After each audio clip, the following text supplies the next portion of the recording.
So, Zaure, hi. Hi. Welcome to the show. Welcome to TA Therapy. We Thank will try to you. get our listeners therapeutic effect from our conversation. So, I know that you have had quite a journey so far. You have like immense experience in HR and marketing in different spheres, and your journey has been maybe, so to speak, a bumpy ride, right? So you have switched several careers and you've traveled a lot. So I would like to really talk to you, maybe source some of your wisdom from the profession and, share some of the advice for aspiring talent and HR professionals. So yeah, how does it sound? Great, especially the name of your podcast, the TA therapy, because initially I'm a psychotherapist. And when I received an invitation, I was confused a little bit.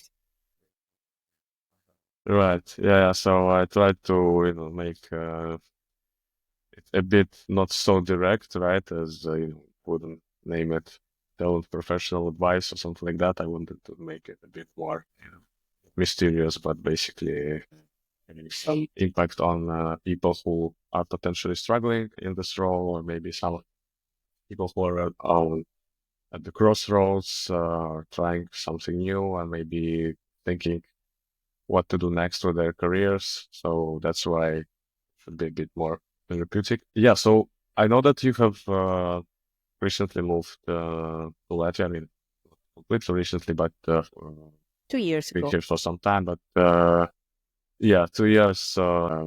You're like a globetrotter yourself, right? So you have traveled a lot. So just as a Latvian, first question, like, how do you like the country, and what do you enjoy most about the? Thank you. Yeah, next week it will be 2 years exactly that I am in Latvia. I really enjoy being here. This country is particularly kind to me and my son. My little son is really happy to be here. I like that it's very green here. The air is so clean. I think it's a perfect place to live with children. Awesome. Awesome. How do you think traveling for work and such a lifestyle actually impacts the talent acquisition or HR profession as a whole? Like, how do you need to adapt? Like, what kind of things professionally maybe did you have to change in your approach, or anything like that? Yes, of course. If we are talking about talent acquisition, and I had a profound background in marketing, so I'm still thinking as a marketer. I think about the target audience and our candidates, our target audience, and we need to adjust to their needs. We need to adjust to their habits, and we totally change everything when we change the target audience. And there are substantial differences in target audiences in different countries, and it takes some time to understand what are the differences to consult with local experts and to acquire this local expertise? Okay, have we found any particular differences having moved to the Baltics? Is talent here different from what you have accustomed to? Maybe some takeaways from your 2 years here? I would say that the level of the professionalism is very high here, and I would call it the ratio between the naming, let's say, and the content. Because in some other countries, we have that there is a big name, but when you go deeper, the expertise may be not up to this level. And in Baltic countries, it's vice versa. People could be really humble, but when we have, for example, I'm working in IT industry, we have technical interviews. Technical interviews could be up to 2 hours. It's a exam actually, and it's very deep. And we see that candidates from Baltic countries usually confirm if they are senior developers, senior engineers, then the technical exam shows that they are really have very high level of expertise. And this naming and content ratio is different here because people may be not selling themselves so apparently, but they prove these skills. Yeah, that's very interesting. I think I found the same. Awesome. But talking about technical assessments and interviews, like we spoke a bit with you offline about these things, and you mentioned that DataArt You went very far into optimizing and shortening the recruitment process for technical roles, right? So you mentioned like an all-in-one interview approach. Could you maybe elaborate a bit on that for our listeners? Yes, sure. We have several stages. Let's say there is HR interview, English interview, project interview, technical interview, and sometimes client interview, which seems like a lot of stages. So we try to combine them all and we can have all in one interview. Another nice feature of candidates from Baltic states that usually the level of English is quite high and they also have several other European languages as well, which really helps with the clients from Europe. And so we combine all the interviews in one. It makes it probably more pressure. There is probably more pressure for some candidates. So not everybody chooses this format, but it really takes less time when you just have one stop and you have all the things done during the one interview. So there is a choice, more pressure, less time, or more stages, less pressure. Have you measured any results, any maybe time saved, or has it impacted quality of hire or maybe time to hire, something that you found, okay, this switched all-in-one interview has actually, let's say, freed up recruiters' time or impacted some of the key metrics that you were tracking? Time to hire is significantly lower, but from the other side, to make all the parties participate in the same interview, you need to navigate the schedules and it could be more challenging. I do not think this is for everyone, but for some positions where people are really, candidates are really busy and they do not mind the pressure, we could use it as one of the tools. I do not think there is one size fits all, but it's nice to have a choice. Um, what else have you found working well for you in terms of optimizing your hiring process? I mean, you have been in the business for a long time, right? And you have worked in a plethora of roles. Maybe you could share like one or couple like challenging examples where you had to really adapt maybe your processes or maybe dealt with some particular challenging projects or roles. That's an interesting question. I think it's more about the cultural fit. In our company, DataArt is a global company which is working in more than 30 locations, and we exist for more than 27 years. It's actually our 28th anniversary this year. And we have this culture that evolves throughout these years. And one of the key values is people first. And we always talk to each other. There is a personal contact, and it is very important. And maybe here in Baltic countries is more of a Scandinavian model when people rely on systems. For example, we have system where we track our hours, work hours, and usually when people should be absent, we prefer to discuss it in person in advance, like I will be absent. But I see that if we did not discuss it, if we did not highlight it during the onboarding, then our local colleagues prefer just to track it in the system rather than to talk and to communicate.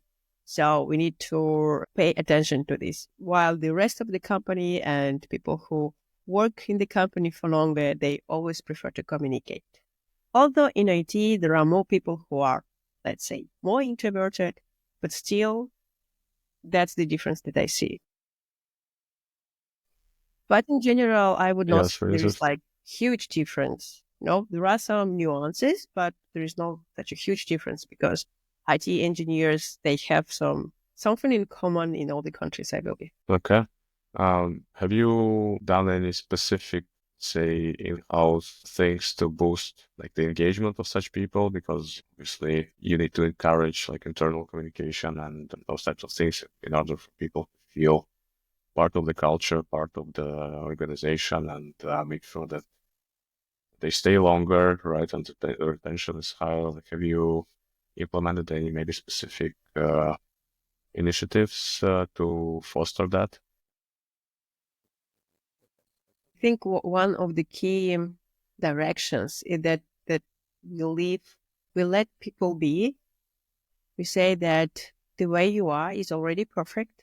We do not pressure people to engage in activities. We have activities, we offer them, but it's totally okay if you would not like to engage. If you would like to just be alone, code, and do your work perfectly, then we do not like say you should do this and this. We should work as a team. You should go to office or you should learn these things. There is no pressure. It's like a menu. We have the educational platforms. There is a choice. You can choose whatever you want and you can learn.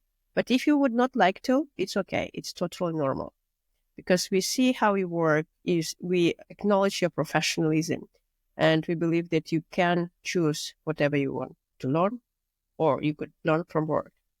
And the same with the events. We have some events and of course we nicely invite everyone to it, but we do not pressure.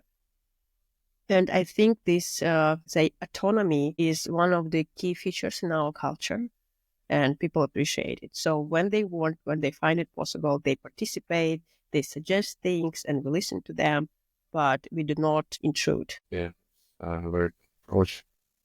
Also, you guys have been great, I must say, at HR marketing. So you are, I have been following like DataArt's employer branding, uh, say, journey for some time. I've also like engaged with some webinars to have done like externally for different communities regarding how to speak to potential employees. What do you think actually to stand out as an employer in the world of work? What do you think are your key features that you try to communicate outward like over and over again, and what makes DataArt an attractive place to work? I think our positioning is that, I know that our position is that we are partners in progress. And this is adult to adult communication because I know that I worked in the companies where employees are like in a cocoon, the company cares so much about them and also controls. We like employee is a child and the company is like kind of a father figure, let's say. And here we on the position adult to adult when we suggest the opportunities and people choose whether they want to do something. And there is an incredible level of the flexibility, which is difficult to translate before you get into the company because we really value this autonomy. We are partners, but we do not have that much of the control. We trust people and people appreciate that. And this model of accountability without the control, I think it gives us the best results. All right.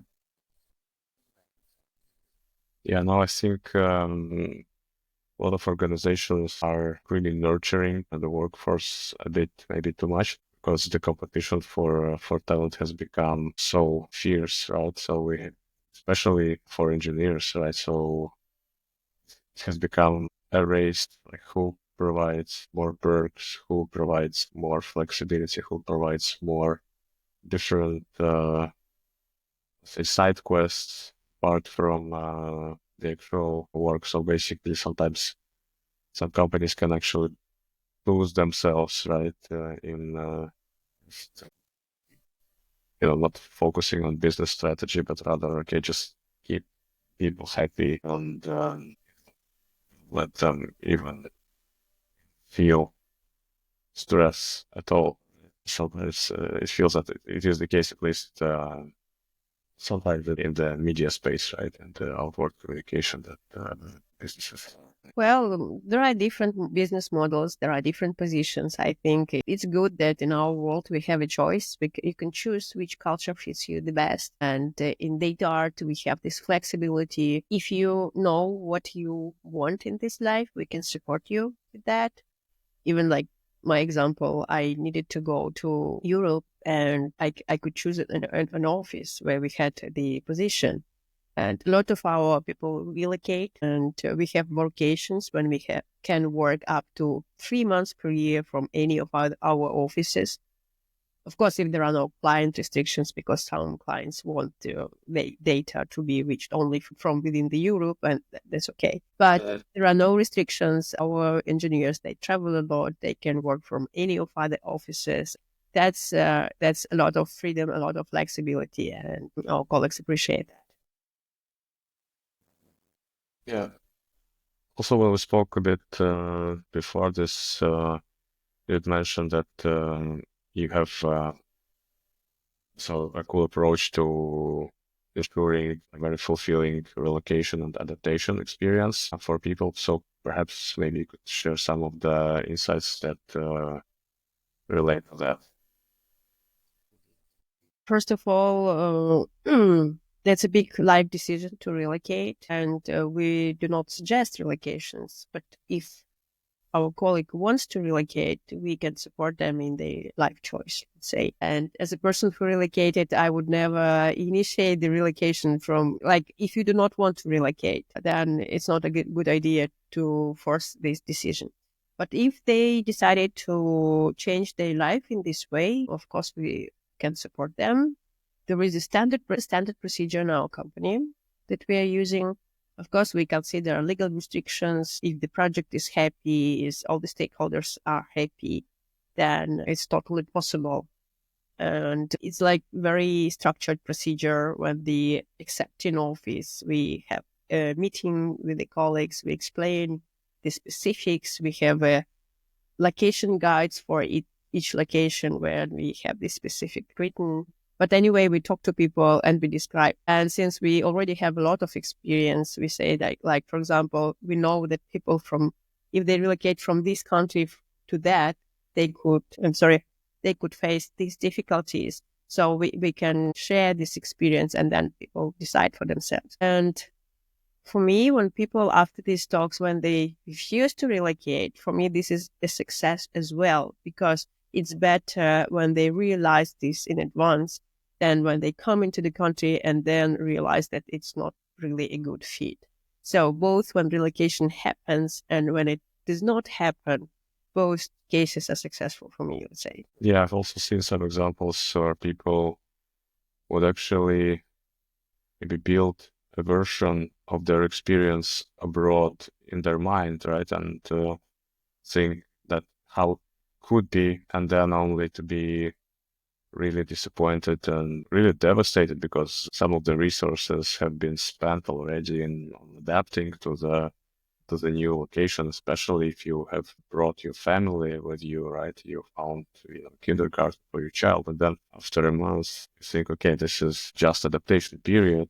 I know I shouldn't be feeling miserable, but okay, it's just adaptation period, right? It will pass, and then it never passes, and then the person ends up, moving back, really having lost considerable resources and also, some such psychological safety. Well, the company can actually, highlight those potential challenges and bottlenecks, and basically Yes. approach it from a more pragmatic way. I think that's very because we're sometimes, the enemies of our own dreams. We figure something out again. Yeah, I completely understand it. Yeah, I'm sure, but no one has actually highlighted, I think, for me to actually get a different perspectives. Yes, this could happen. These back relocations happen, and I would not say it's a total failure, because still there is an experience. Of course, significant resources are invested, but when I observe colleagues who relocated, spent there a year or two, and then relocated back, they really enrich their understanding of the world, of the company, how it works in different parts of the world, and it could be beneficial for them. But yes, you pay a price, and so you have to understand, are you ready to pay the price and to understand that this could be an experiment, and that's the nature of the experiment. It could give different outcomes. Is that something that you also have adopted yourself since you have relocated a number of times? How do you, set your mindset when joining a new location? Is it something very common for you already, or?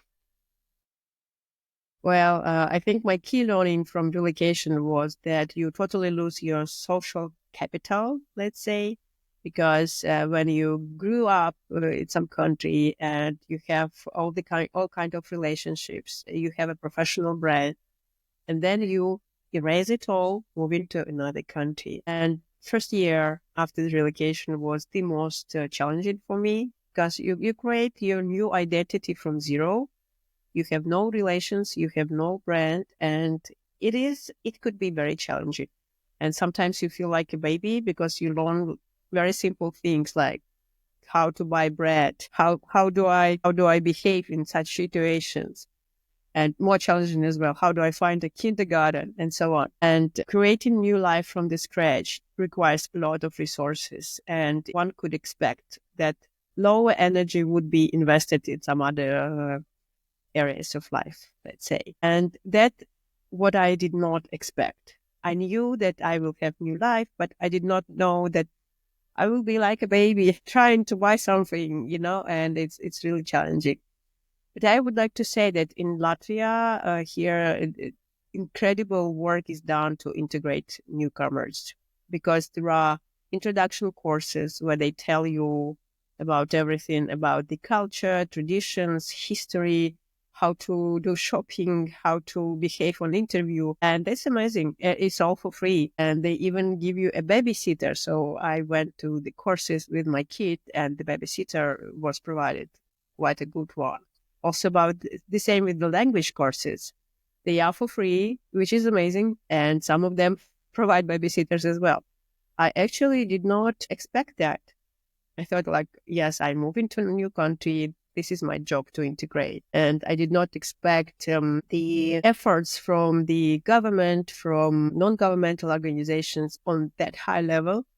Latvia really invests a lot to people who are coming to integrate them and to help them to learn the language. Yeah, that's true. That's true. Though we have some hurdles in terms of how we can actually relocate someone from outside Latvia, right? From, let's say, non-European Union countries. By the way, have you had any recent experience relocating people to Riga office from different locations? Are you even hiring people from abroad currently to put them into your hub?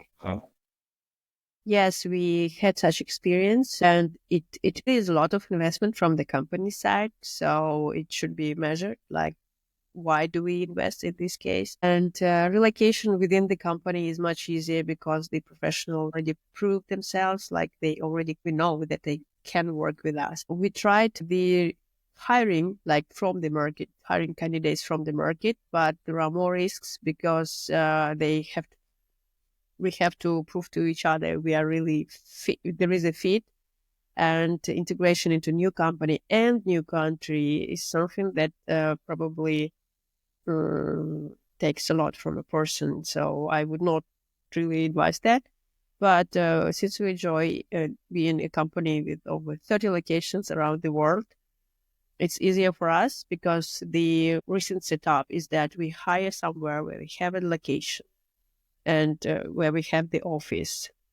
Now we prefer to hire to the local office, to wait until the introductory period is over, so we understand that candidate is new hire is happy with us and we are happy with them, and then we can proceed with the relocation, so that we mitigate these risks that there is no fit for the company and there is no fit for the country, and both coincide, which would be really really unhappy experience. Yeah. Yeah. Is it common that the person is fine with spending some time in their current location if they want to relocate to another one? Are they really fine with agreeing with such a setup. It's usually, like in my experience, at least, if someone is looking for a job abroad, they would rather look for opportunities which offer them relocation straight away, rather than spending probation periods somewhere else and only then relocating. Is it maybe an issue at all? Maybe various different cases. This is the risk mitigation for them as well, because they understand if they want to work in this company. Because if the person relocates and the migration status, they residence permit is tied to the employer, and then they find there is no fit, they would be feel like trapped. And also, usually when we process the migration documents, it takes time anyway. So it's normal. You're waiting for the documents and working for a local office, not losing the time. This topic is a vast one. I mean, we could go on and on. I remember when I worked in-house, we used to relocate people all the time, and I think there was no, or at least no similar cases that you could just say, okay, this person is relocating just like that person. So you could, build a template and just put it in place, because everyone has some sort of unique needs, unique experiences, some unique, requests or something like that. So every time we needed to, and thankfully we had a special person, a relocation specialist, who was taking care about all the communications with the immigration office and those kind of things. So just was rather smooth. But throughout those 7 years or whatever that I worked at the company, there were so many different cases of relocation that couldn't be limited to a certain framework. That's, I think, Yeah, you're absolutely right. Each case is very unique because I'm responsible outside of the Baltics. I'm also responsible for a couple of other offices. And it's very important what are the initial state, like do they know the language? Do they start to learn it in advance? Very important. And do they have kids? Do they need a kindergarten? Do they need a school? Kids speak local language, or they will need some courses. And it all creates a lot of unique features that you're right, there is no like typical relocation. So to switch things up a bit, I would wanted to talk to you about a bit. I'm really a believer that to be successful in our profession, or in any profession for that matter, like long term, you shouldn't be just a specialist in one line of work. You have to, or you should rather develop as a, let's say, T-shaped person, and to have some adjacent skills. First of all, do you agree? And also, maybe if that's the case, I know that your experience has been really diverse, right? So you've done development, you've done marketing, and now HR. How do maybe experiences from those professions also manifest themselves in your current experience as an HR leader? Yes, I have quite diverse background. I started as a software developer. I have master's degree in IT, and my second education is in psychotherapy. So my way to HR was from software development through marketing to HR. I believe each person has a unique track.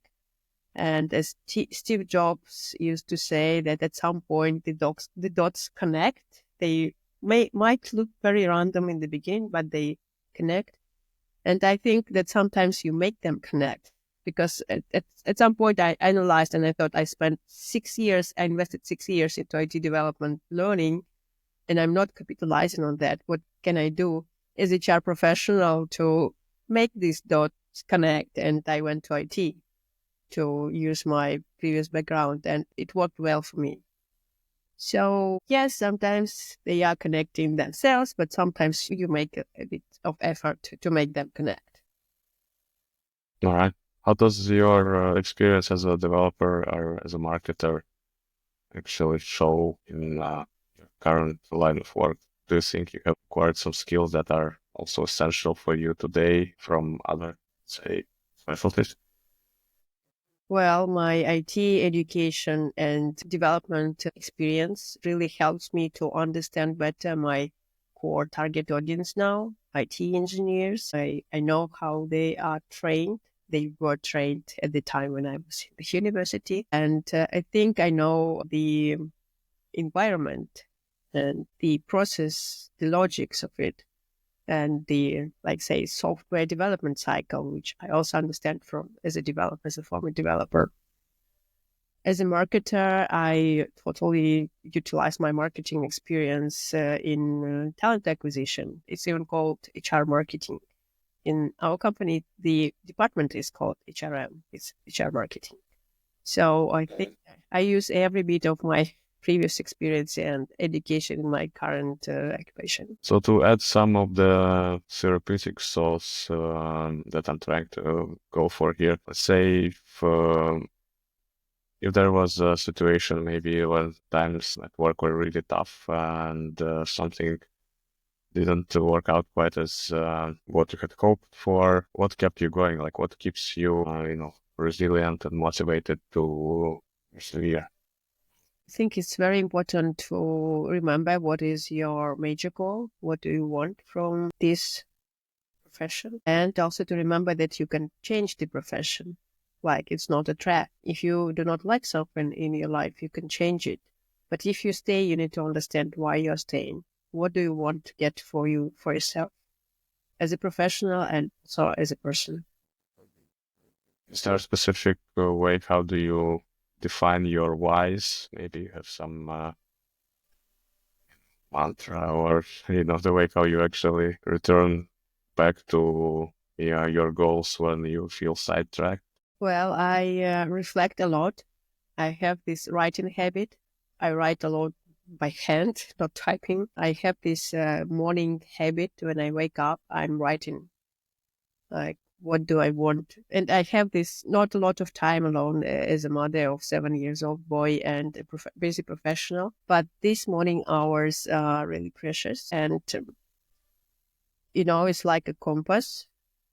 When I give myself time to reflect and I write it down, what I'm doing right now, what is my major goal, how is connected to my personal values. And it is important. I know that sometimes it sounds like blah, blah, blah, values and so on, but it is important to understand your values and to understand how what is you're doing is connected to your values.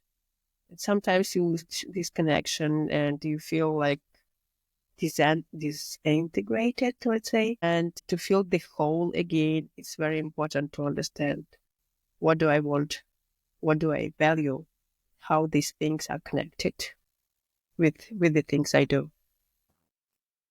Yeah, yeah. I mean, a couple of years ago, I would have thought, like you said, okay, this is maybe superficial, or maybe some kind of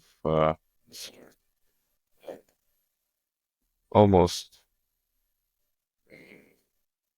magical, but basically something that you would think, okay, this is not scientific, right? Like something that I wouldn't do because it's doesn't feel right. But now I really understand it, and I heard this notion multiple times as well that basically you understand things a lot better about yourself, not just by thinking them, but also by writing them out and by speaking them out. So this is actually how our brain can better process information that is tangled inside of it, right? So writing things out actually solves a lot of indecisiveness in our minds. Yeah, so it can transform like a dream into a plan or into a to-do list even, right? Which then looks a lot easier on paper than it has been, you know, in your head when you've been like ruminating about it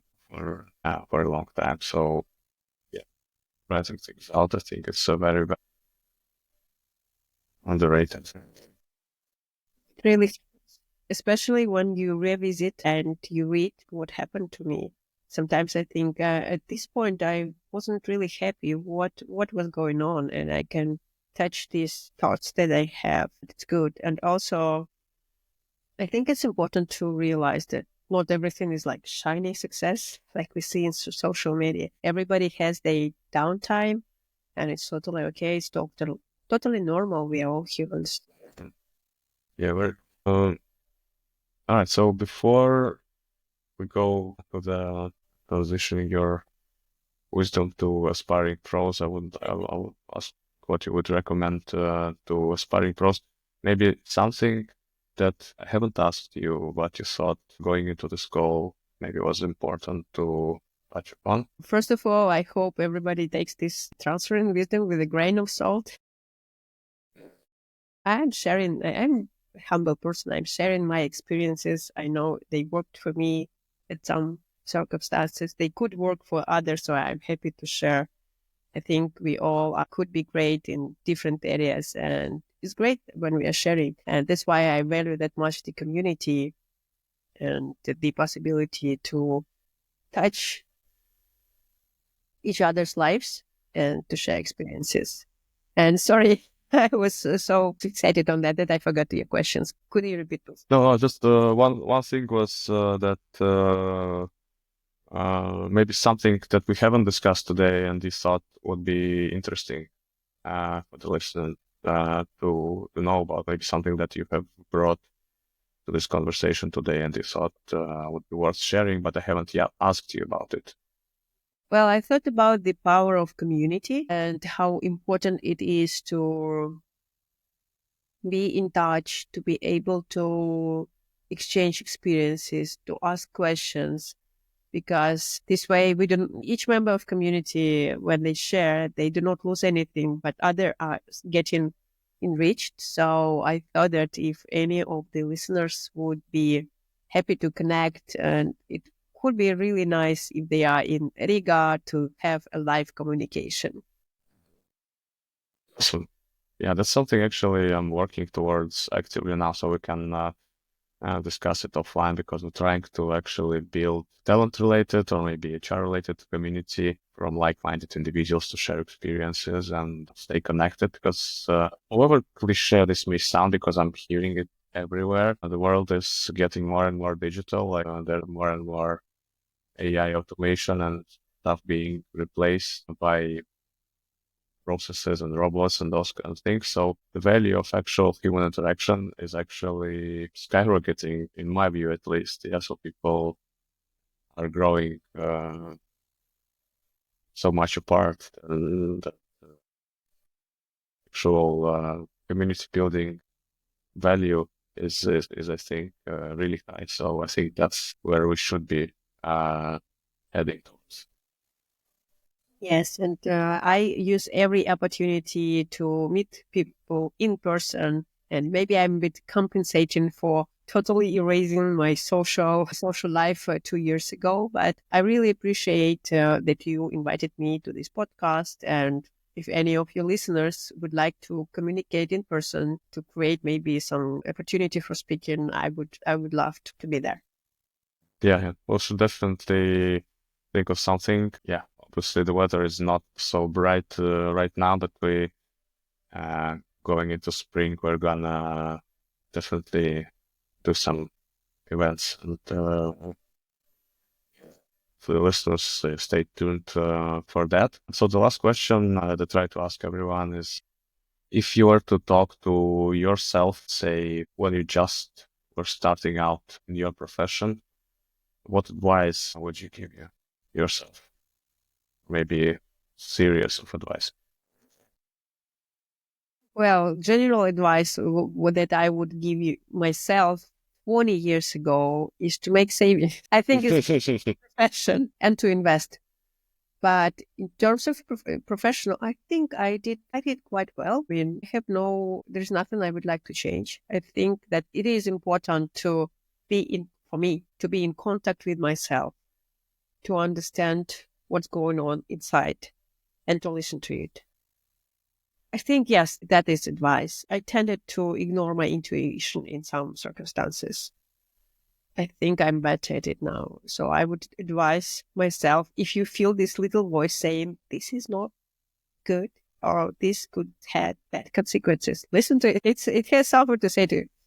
So it would be good. And also when it's saying, oh, this is a good opportunity, I would listen to it as well. So better contact with yourself. I think nobody would be harmed if having this contact. Yeah, that's great advice. Our gut feeling, though sometimes really overlooked, at least in talent acquisition community, as far as I can see, taking decisions on hiring based on gut feeling, and uh, talking about interview outcomes based on gut feeling. Of course, yeah, these are the things where people's careers and paths are impacted. So you have to really support your judgment by objective sources, and maybe run them by uh, getting second opinions, or incorporating assessments for the competencies. So those are a bit different, but concerns your own life. I think gut feeling is a very, very, say, reliable partner. You should listen to. Right? Yes, and I think in professional circumstances, conditions as well, when you have this gut feeling, you should follow and find data to support it, or to give the contra or arguments. But it's a good starting point. Yeah, there's something there. Okay, it could be like diametrically different, right? But yeah, you hit something with your signal. Awesome, awesome, Zaure. So thank you so much for taking the time to speak to me today. It was a blast. I think we have had some really cool learnings from this conversation, and I'm looking forward to talking to you more in the coming months. So let's catch up offline sometime and figure something out where we can potentially cooperate, or just network future. Thank you, Artyom, for inviting me, and thank you for all of your listeners.